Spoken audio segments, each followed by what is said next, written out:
जय हिंद महारथियों। मैं सूरज कुमार और आपका स्वागत है सौर परिवार वाले क्लास में। इस सौर परिवार वाले क्लास में हम लोग महत्वपूर्ण करेंट अफेयर को देखते हैं। तो आज चलिए स्टार्ट करते हैं आज का करेंट अफेयर। तो अगर इससे पहले अगर आपको वीडियो अच्छा लगे तो इसे लाइक कर दीजिएगा, सब्सक्राइब कर दीजिएगा, शेयर कर दीजिएगा। तो आपका स्वागत है रीडिंग प्लेस में। और आज देखते हैं आज का सबसे पहला सवाल। बहुत ही इंटरेस्टिंग सवाल है, मज़ेदार सवाल है। और मैं आपको एक बात बोलना चाहूँगा कि अगर आपको साउंड कम लग रहा हो तो आप जो है प्लीज़ अपने मोबाइल का जो है वॉल्यूम तेज़ कर लें, ठीक है। तो ताकि आप प्रॉपर सुन सके। काहे कि हम यहाँ पे थोड़ा सा कम ही स्पीड में बोलते हैं ताकि किसी के भी कान पे जो है ना ज़्यादा इफ़ेक्ट नहीं पड़े। तो इसलिए आपको अगर साउंड कम लगे तो आप इसको जो है ना इसको थोड़ा सा बढ़ा लीजिएगा, ठीक है। तो चलिए पढ़ते हैं आज का सवाल। आज का सवाल है, हाल ही में दुनिया में पहली बार थोरियम से यूरेनियम ईंधन में सफलतापूर्वक रूपांतरण किसने किया है। यानी कि थोरियम से जो है ना यूरेनियम बना दिया है, थोरियम से जो है यूरेनियम बना दिया है। ऐसा कारनामा कौन किया है? तो ऐसा कारनामा करने वाले यहाँ पे 5 ऑप्शन दिया हुआ है, तो आपको इसका बताना है सही आंसर। तो आप अंदाज़ा भी लगा सकते हैं, रूस होगा, चीन होगा, जापान होगा, ऑस्ट्रेलिया होगा या अनुत्तरित प्रश्न। तो क्या हो जाएगा इसका सही आंसर? इसका सही आंसर हो जाएगा आपको ऑप्शन नंबर बी, यानी कि चीन। चीन जो है सो थोरियम को यूरेनियम में चेंज करने वाला दुनिया का पहला देश बन गया है। तो याद रखिएगा, इसी तरह से यहाँ पे बनाया गया, इसी फैक्ट्री में इसको किया जाएगा, ठीक है। तो चलिए इसके बारे में थोड़ा सा देख लेते हैं। चीन का यहाँ पे लोकेशन देख रहे हैं, यही है अपना प्यारा भारत। और यहाँ से आप चीन को देख सकते हैं। तो कह रहा है कि हाल ही में चीन ने थोरियम करा है मोल्टेन साल्ट रिएक्टर।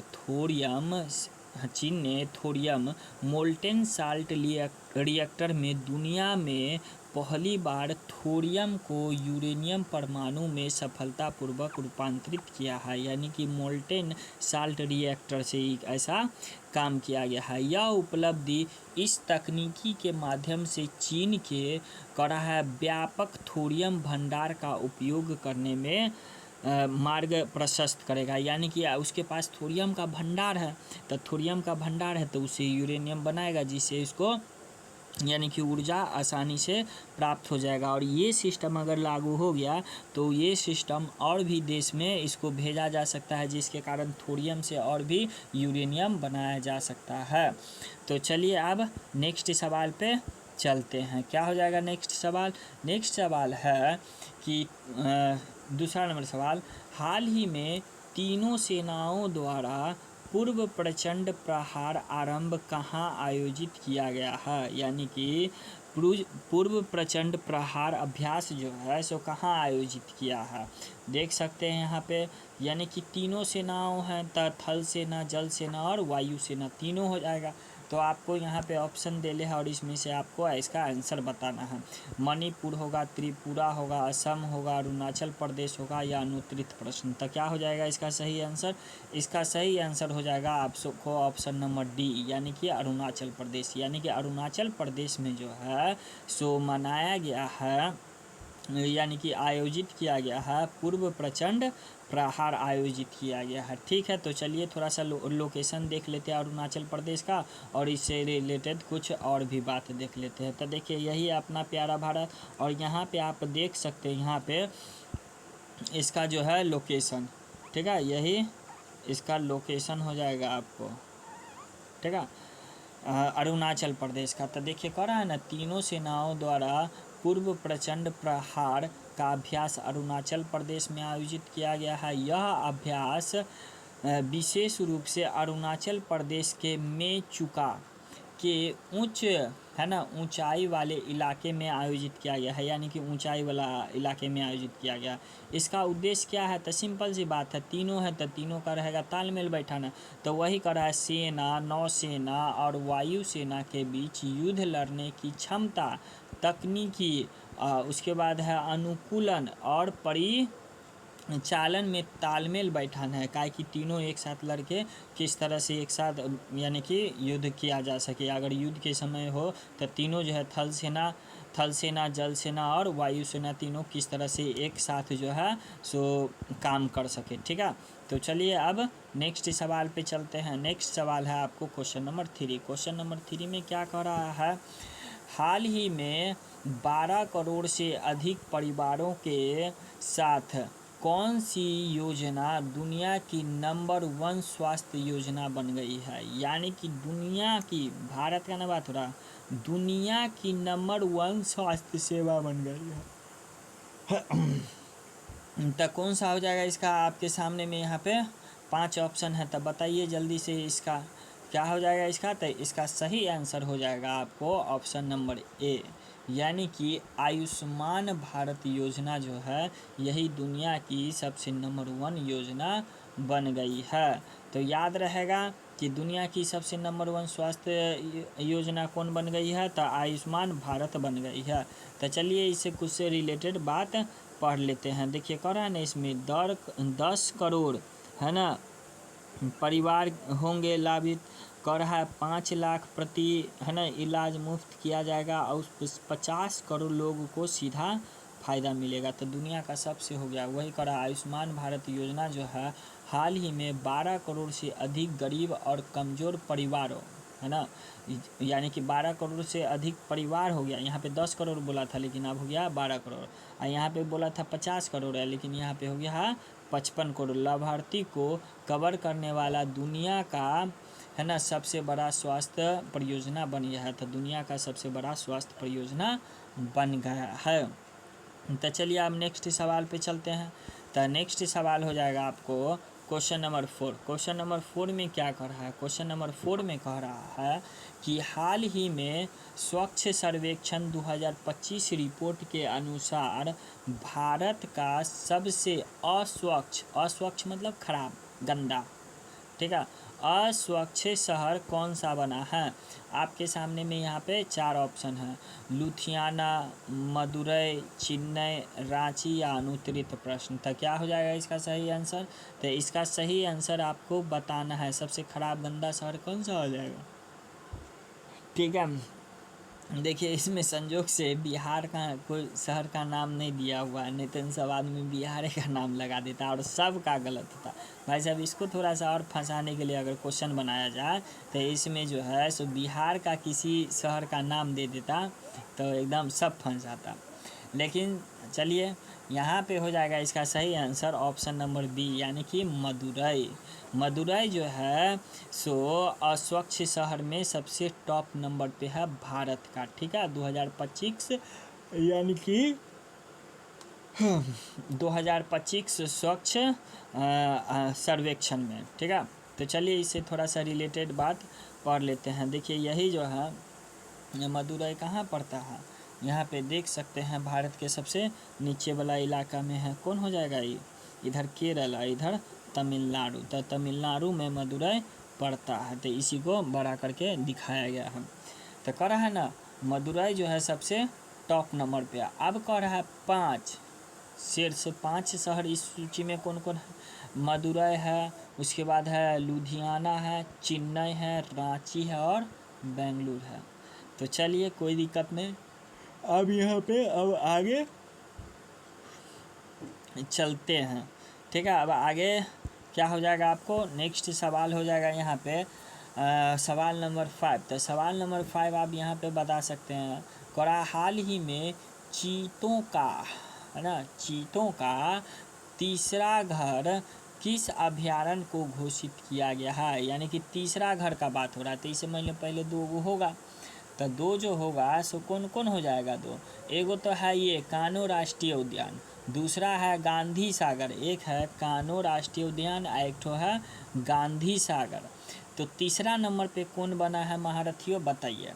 तो तीसरा नंबर का आपको बताना है, यहाँ पे आपके सामने है गांधी, तो कान्हो तो पहला हो गया तो इसे होगा नहीं।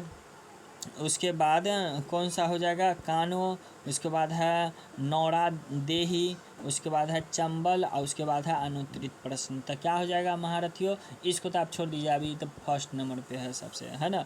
और उसके बाद ये भी आपको बताइए दिए गांधी सागर, तो गांधी सागर भी नहीं हो सकता है। तो बस ये अब इस दोनों में से, तो क्या हो जाएगा इसका दोनों में से, तो इसका सही आंसर हो जाएगा ऑप्शन सी, यानी कि नौरादेई। नौरादेई जो है सो चीतों का जो है तीसरा घर बना है।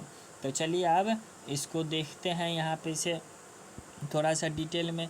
तो देखिए बताया गया है ना, नौरादेई वन्य जीव अभयारण्य जो कि मध्य प्रदेश है को कूनो राष्ट्रीय उद्यान और गांधी सागर अभयारण्य के बाद भारत में चीतों के तीसरे घर के रूप में घोषित किया गया है। स्थान कहाँ, यह अभयारण्य मध्य प्रदेश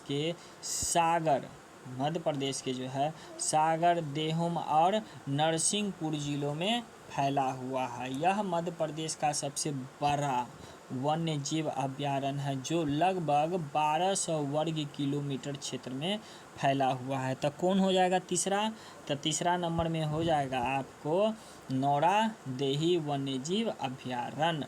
तो चलिए अब नेक्स्ट सवाल पे चलते हैं। तो नेक्स्ट सवाल हो जाएगा आपको क्वेश्चन नंबर 6। तो क्वेश्चन नंबर 6 में बताना है, हाल ही में टाइम पत्रिका के 100 सबसे प्रभावशाली जलवायु नेता में किसे शामिल किया गया है। तो देखिए अगर फ़ोटो पहचानते हैं तब तो आप इसका आंसर यहाँ पे फटाक से लगा सकते हैं, अगर नहीं पहचानते हैं तब थोड़ा सा समस्या है। तो चलिए अब यहाँ पे हम इसको आपको बताते हैं। उससे पहले आप बताइए इसमें कौन हो जाएगा। यहाँ पे आपको 5 ऑप्शन दिया हुआ है ना, तो क्या हो जाएगा, तो इसका सही आंसर है आपको ऑप्शन नंबर बी, यानी कि ऑप्शन नंबर बी में है सोनम वांगचुक। यही है भाई साहब, सोनम वांगचुक।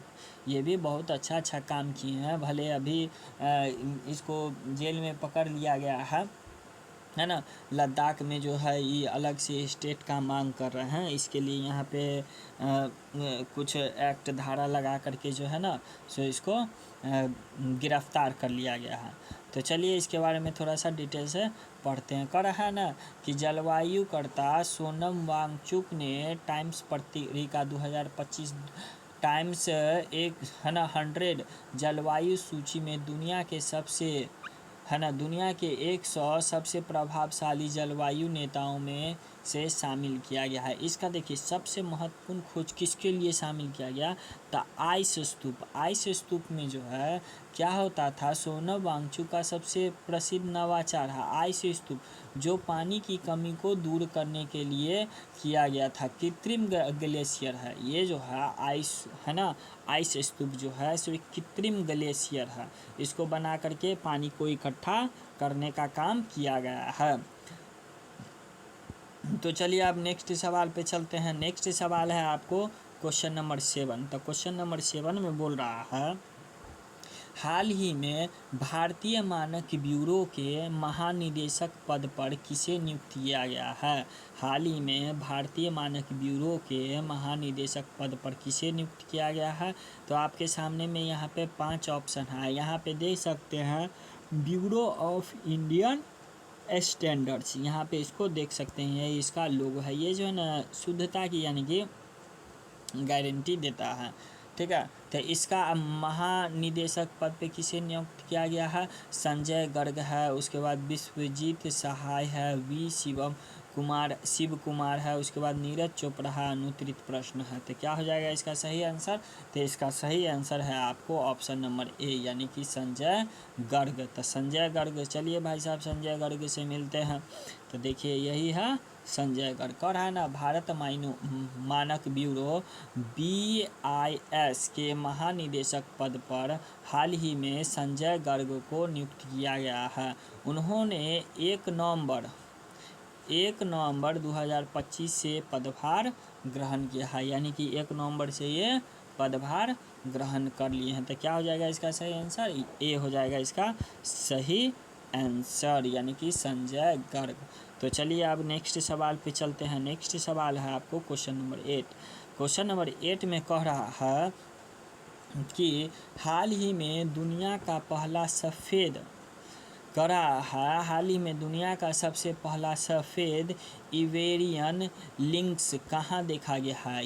इबेरियन लिंक्स देखिए यही है भाई साहब, इबेरियन लिंक्स देख रहे हैं कितना खतरनाक देखने में लगा। अच्छा आप बता, ये खतरनाक लग रहा है कि क्यूट लग रहा है, ठीक है। तो भाई साहब लड़का सब तो बोलेगा कि खतरनाक लग रहा है, लेकिन लड़की सब बोलेगी कि क्यूट लग रहा है। चलिए तो अब आगे बढ़ते हैं। तो क्या हो जाएगा इसका सही आंसर, यहाँ पे आपको ऑप्शन दिया हुआ है, स्पेन है, पुर्तगाल है, नॉर्वे है, आइसलैंड है, अनुत्तरित प्रश्न है। तो बताना है इसका सही आंसर आपको। क्या हो जाएगा इसका सही आंसर, इसका सही आंसर हो जाएगा आपको स्पेन। कहाँ देखा गया है इसको, तो स्पेन में देखा गया है। कर रहा था ना क्वेश्चन था आपको, हाल ही में दुनिया का पहला सफ़ेद इबेरियन लिंक्स कहाँ देखा गया। इबेरियन लिंक्स कहाँ देखा गया है, तो स्पेन में देखा गया है, यानी कि option A is the right answer. इसका देखिए सफ़ेद यानी कि बाल इसका सफ़ेद सफ़ेद है, आँख देखिए इसका कितना खतरनाक आँख है, कान भी देखिए एकदम पूरा फुल एक्टिव मूड में है कि शिकारी आएगा और उसको जाल बिछाएगा। तो ये जो है एकदम एक्टिव मूड में है, ताकि कुछ भी एक भी रति मतलब दुर्घटना, क्या कहते हैं, सतर्कता नहीं हटे, होता है ना डायलॉग, सतर्कता हटी और सब्जी पूरी बटी। तो यही बात है इसमें। तो इसका सही आंसर क्या हो जाएगा आपको, स्पेन। तो चलिए इसके बारे में, इस भाई साहब के बारे में थोड़ा सा जान लेते हैं क्या है। तो देखिए यहीं पे स्पेन है, देखिए ये अपना प्यारा भारत है, यहाँ पे जाइएगा तो यहीं पे से आपको स्पेन मिल जाएगा। तो कह रहा है ना दुनिया का पहला सफ़ेद इबेरियन लिंक्स हाल ही में स्पेन में देखा गया है। कहाँ देखा गया है, स्पेन में देखा गया है। इसे दक्षिण स्पेन में जाइन प्रांत की पहाड़ियों में एक कर रहा है मान्य फोटोग्राफर, यानी कि कौन फ़ोटो खींचा है, कर रहा है एलेन ही क्या है हिडांगो द्वारा कैमरे में कैद किया गया है। यह दुर्लभ है, काहे कि इसका कलर उलर को लेकर के बताया गया है। तो उसको अगर आपको इसको पढ़ना होगा तो इसको पॉज करके आप इसको डिटेल में पढ़ सकते हैं। तो चलिए आप नेक्स्ट सवाल पे चलते हैं। बहुत ही इम्पोर्टेंट सवाल है, यानी कि देश को विकास करने वाला सवाल है ये, ठीक है। कह रहा है हाल ही में शिक्षा मंत्रालय ने सभी स्कूलों में कौन सी कक्षा से कृत्रिम यानी कि कृत्रिम बुद्धिमत्ता मतलब एआई, आर्टिफिशियल इंटेलिजेंस, ठीक है, और कंप्यूटेशनल थिंकिंग, और क्या है कंप्यूटेशनल थिंकिंग पर पाठ्यक्रम शुरू किया है। यानी कि कंप्यूटर से जोड़ना है और इसको जो है एआई से संबंधित शिक्षा विद्यार्थी सबको जो है सो बेसिक क्लास से ही देना है। तो कौन क्लास से चालू हो जाएगा, तो सो आपको यहाँ पे ऑप्शन बताना है। तो क्या हो जाएगा इसका सही आंसर, तो इसका सही आंसर हो जाएगा आपको ऑप्शन सी, यानी कि कक्षा ए से, यानी कि कक्षा ए से ही है। अब बच्चा सबको एआई के बारे में कंप्यूटेशनल थिंकिंग बताया जाएगा, यानी कि कंप्यूटर के बारे में सोचना, कैसे काम करता है नहीं करता है, एआई किस तरह से काम करता है, किस तरह से हेल्प कर दे सकता है। तो यही चीज़ इसको बच्चा सबको अब 3 क्लास से ही बताया जाएगा, ताकि टेक्नोलॉजी के क्षेत्र में वो आगे बढ़ सके। तो चलिए अब इसके बारे में थोड़ा सा डिटेल से पढ़ रहे हैं। तो देख लिए कर रहा है ना, शिक्षा मंत्रालय हाल ही में घोषित किया है कि सभी स्कूलों में कक्षा 3 से कृत्रिम बुद्धिमत्ता यानी कि एआई और कंप्यूटेशनल थिंकिंग पर पाठ्यक्रम शुरू किया जाएगा। यह पहल जो है राष्ट्रीय शिक्षा नीति यानी कि एनईपी न्यू एजुकेशन पॉलिसी 2020 के तहत अपनाई गई है। कर है इसका उद्देश्य जो है भविष्य है ना, कर उद्देश्य छात्र को भविष्य के प्रौद्योगिकी संचालन दुनिया के लिए तैयार करना है, यानी कि आने वाला समय जो है प्रौद्योगिकी संचालन इंफॉर्मेशन टेक्नोलॉजी के बात कर रहे हैं, उससे जो है उसके लिए तैयार करना है। यह पाठ्यक्रम शिक्षण सत्र 2026-27 से लागू होने की उम्मीद है। तो चलिए भाई साहब, उम्मीदें पे तो दुनिया टिका हुआ है, तो हम भी उम्मीद कर लेते हैं कि 2026-27 से लागू हो जाएगा। तो क्या हो जाएगा इसका सही आंसर, इसका सही आंसर हो जाएगा कक्षा 3। तो चलिए अब नेक्स्ट सवाल पे चलते हैं। नेक्स्ट सवाल हो जाएगा आपको यहाँ पे सवाल नंबर 3। तो सवाल नंबर 3 में बोल रहा है, सॉरी सवाल नंबर 3 नहीं, सवाल नंबर 10 है ना, ठीक है। कह रहा है हाल ही में विश्व शाकाहारी दिवस 2025 कब मनाया गया है? विश्व शाकाहारी दिवस 2025 कब मनाया गया? तो देखिए ये जो अगर आप शाकाहारी देखिएगा ना तो आपको लगेगा वर्ल्ड वेजिटेरियन डे, नहीं, लेकिन ये वर्ल्ड जो है ना वर्ल्ड वेजिटेरियन डे नहीं होगा, बल्कि ये आपको हो जाएगा वर्ल्ड है ना वर्ल्ड वैगन डे। इसको जो है नाम देंगे वर्ल्ड वैगन डे। काहे कि देखिए शाकाहारी में जो होता है ना सो आदमी गाय के दूध से बना हुआ प्रोडक्ट सब खा सकता है, पनीर उनीर, लेकिन ये जो है आपको wagon day, world wagon day, यानी कि इसमें जो है डेयरी प्रोडक्ट यानी कि दूध से बना हुआ चीज़ भी नहीं खाता है, उसको भी यानी कि क्या कहते रहता है, उसको भी मांसाहारी के कैटेगरी में रखा जाता है। तो यानी कि वेजिटेरियन डे अलग होता है और ये जो है शाकाहारी दिवस अलग होता है, और इसका इंग्लिश जो देखिएगा आप वैगन डे के रूप में मनाया जाता है, यानी कि इसमें गाय के दूध का भी जो प्रयोग नहीं किया जाता है। ठीक है, तो ये कब मनाया गया है वर्ल्ड वैगन डे या है ना विश्व शाकाहारी दिवस 2025? तो ये मनाया गया है आपको यानी कि 1 नवंबर को, यानी कि option C is the right answer. इनमें क्या हो जाएगा आपको सी। तो आप जो है ये जो है वैगन वाला जो बात है यानी कि वर्ल्ड वैगन डे, ठीक है, वर्ल्ड वैगन डे के बारे में आप याद रखिएगा। ठीक है, तो चलिए आप थोड़ा सा इसके डिटेल में पढ़ लेते हैं। डिटेल क्या कर रहा है, इसका इंग्लिश है तो इंग्लिश में भी यहाँ पे वेजिटेरियन ही दे दिया गया है, लेकिन कोई दिक्कत नहीं। और हो सकता है कि अगले बार आप नेक्स्ट क्लास जो लिया जाए ना या आने वाला समय में, तो आपको हिंदी और इंग्लिश दोनों में आपको इसका क्वेश्चन आंसर मिलेगा। ठीक है, तो आप यहाँ पे देख सकते हैं 1 नवंबर से लागू किया गया है। ठीक है, ये 1 नवंबर से लागू किया गया। Option C is the right answer. तो क्या हो जाएगा इसका सही आंसर यहाँ पे ऑप्शन, मतलब कि इसका डिटेल में तो कह रहा है ना कि हाल ही में विश्व शाकाहारी दिवस 1 नवंबर को मनाया गया। यह दिवस हर साल इसी तारीख को दुनिया भर में शाकाहारी जीवन शैली के लाभों के बारे में जागरूकता बढ़ाने के लिए मनाया जाता है। तो देखिए करा नहीं यहाँ पे लिखा है वर्ल्ड वैगन डे 2025 के बारे में करा है ना, करा है रिसेंटली सेलिब्रेटेड ऑन 1 नवंबर यानी कि 1 नवंबर को। तो ठीक है, तो हो गया है। तो मैं आपसे फिर कहना चाहूँगा कि अगर आप वीडियो से रिलेटेड कोई भी आप सुझाव देना चाहते हैं तो आप उससे नीचे कमेंट बॉक्स में बताएं, ताकि हम उसको नेक्स्ट वीडियो में जो है ना सो इम्प्रूव करके आपके सामने में ला सके, ताकि आप लोगों को अधिक से अधिक फ़ायदा हो सके। ठीक है, तो बताइएगा इसको। अगर आपको वीडियो अच्छा लगा हो तो इसे लाइक कर दीजिएगा, सब्सक्राइब कर दीजिएगा और शेयर भी कर दीजिएगा। ठीक है, तो अब मिलते हैं नेक्स्ट लेक्चर में, तब तक के लिए जय हिंद, जय भारत।